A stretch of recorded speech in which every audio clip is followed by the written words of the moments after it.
This is Open Line on the VOCM Big Land FM radio network. Welcome back to the show. Let's begin this morning. Top of the board, say good morning to former town councillor out in Stephenville. That's Lenny Tiller. Lenny, you're on the air.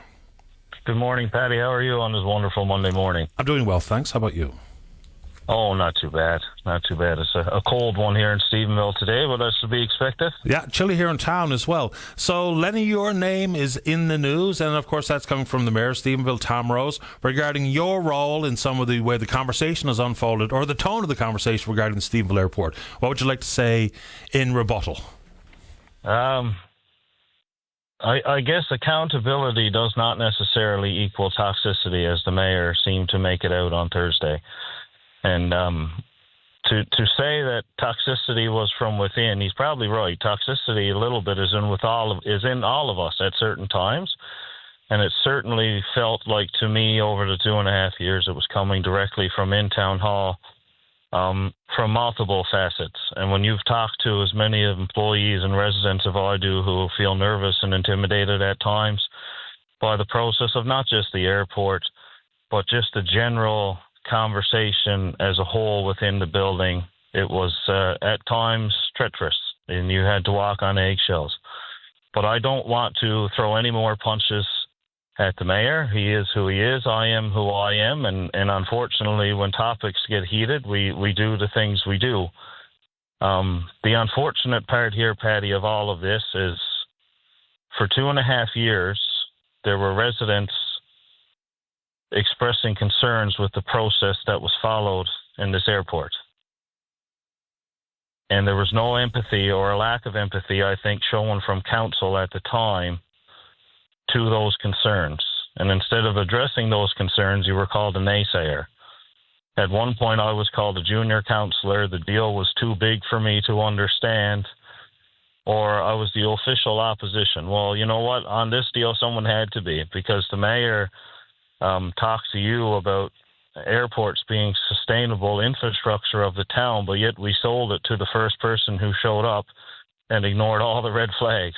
So I'm not sure. He accuses me of speaking from both sides of my mouth, and I'm wondering about him in the same regard at the moment. So when you talk about process, break it down to where you think the process broke down or was not followed the way it should have been. I have my thoughts on it.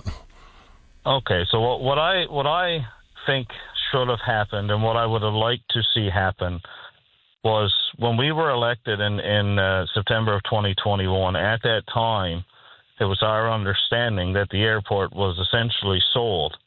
It come out a few weeks later that in fact it wasn't sold, and they had signed a memorandum of understanding for due diligence. Well, a memorandum of understanding doesn't hold any legal weight.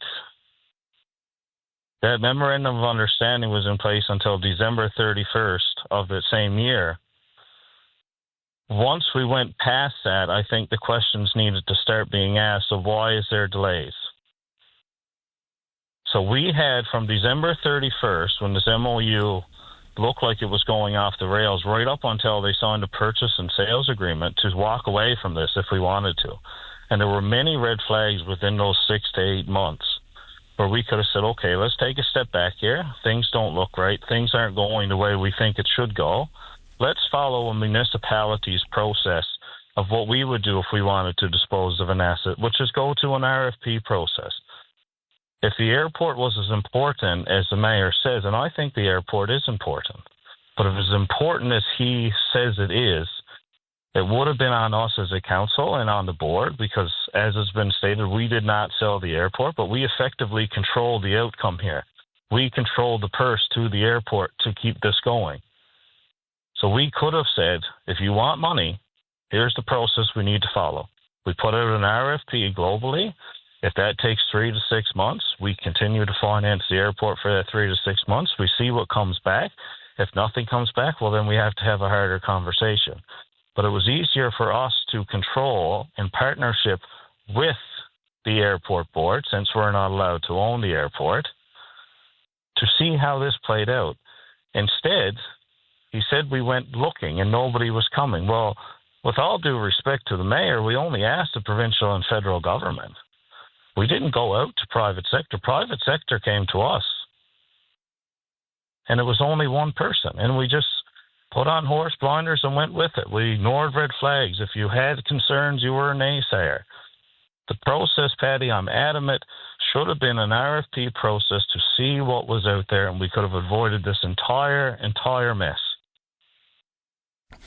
I'll never for the life of me not understand why there wasn't an opportunity for the entirety of the private market to see if they were interested and, bring forward bids, bring forward plans, have some documented capital behind said plans, as opposed to what we've done. And consequently, we are where we are, where Stephenville is no longer a certified airport. Now, they can tell me, well, it's about line painting. That's kind of irrelevant. The fact of the matter is that we didn't follow along just very standard, normal business practices here. So, and at the end of the day, the folks in Stephenville in the Bay St. George area were really bullish and optimistic about the pledges being made, and then consequently are completely disappointed and frustrated. Lenny, to the best of your understanding, are there any outs available to the town of Stephenville, the Stephenville Airport Authority, to acknowledge the fact that no progress has been made or minimal progress has been made, and consequently the ability to buy back or take over the control of the airport one more time and start the process over again? Patty, I think it's what story you want to believe, because the mayor, a video circulated a mayor on Here and Now when this deal was announced, and when it was ultimately sold, to say, well, there's conditions within this deal that it has to stay a commercially operated airport. Well, if a condition of a contract, as I understand, is if those conditions aren't met, it would revert back. But then Mr. Diamond also said on your program a number of years ago that, Patty, this is simply nothing but a real estate transaction. So which one is it? Is there conditions to the sale, or is it simply a real estate transaction and we've lost it? Now, I guess the only saving grace the town has is if the taxes stay in arrears, we can put it up for a land sale. And that would be even more devastating. But maybe that might be the only way to correct this at this time. I mean, a number of weeks ago, the mayor went on CBC and touted that this is a great thing. We saved the town $500,000 a year. But what he refused to acknowledge, Patty, is over the last 8 years of his tenure, they wrote off millions of dollars in taxes. And yes, that was a common theme.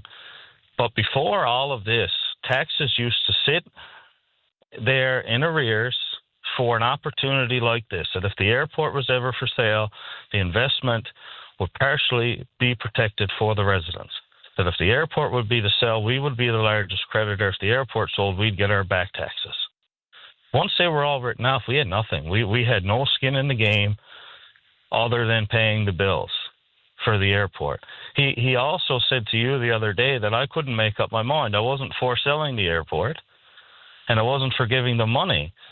But whether it's a lack of understanding or not, I couldn't say, here's $500,000, go pay your bills, because that continued a process that was broken. So it wasn't one without the other. You couldn't say, here's the money, I think the process is broken, because then I was agreeing to continue a process.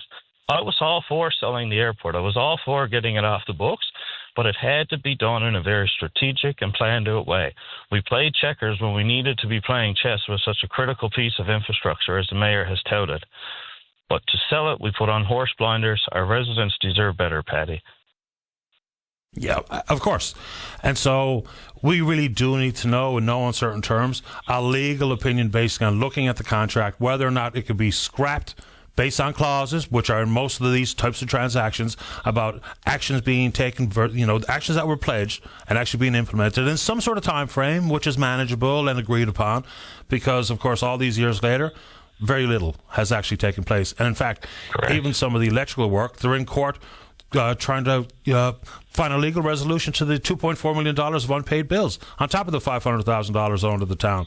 And then, of course, in the league, or the lawyers representing the Diamond Group, they asked for the trial to be delayed because they wanted to step away. Why? Because they weren't getting paid. So it's really completely unfortunate that the Stephenville Airport just sits there now as an aerodrome like Bell Island in Stephenville, or Bell Island in Clarendon. So it's a dreadful outcome. Patty, it's a sad day that it's come to this. I can't say that it wasn't foreseen, because I think it was foreseen by a lot of us. There was a lot of red flags, and they were ignored. What I will say is Linda Swain got it out of me the other day that I will be running for council in some capacity again in September. And I plan, if I'm lucky enough and these residents put me back at the table, I will be putting a motion forward for complete independent review of this entire process and take actions as necessary, because this needs to be put to bed. We can't get any answers. If there was no wrongdoing, perfect. We'll tell the public there was no wrongdoing. It was an unfortunate circumstance, and it is what it is. But if there is something that could have been done different, we need to know for the future. Because it's not about an airport. It's not about anything. It's about what are we doing to protect the assets, whether we own them or not, in this community. We had a vested interest, a financial interest in that airport. Our money is not house money. Our money is the taxpayers' money. Our job is to maximize the benefits for those taxpayers and limit the impact that they're going to feel by doing something. In return, what we've done now is completely impacted their lives and their well-being with no benefit. So we've kind of done the job backwards.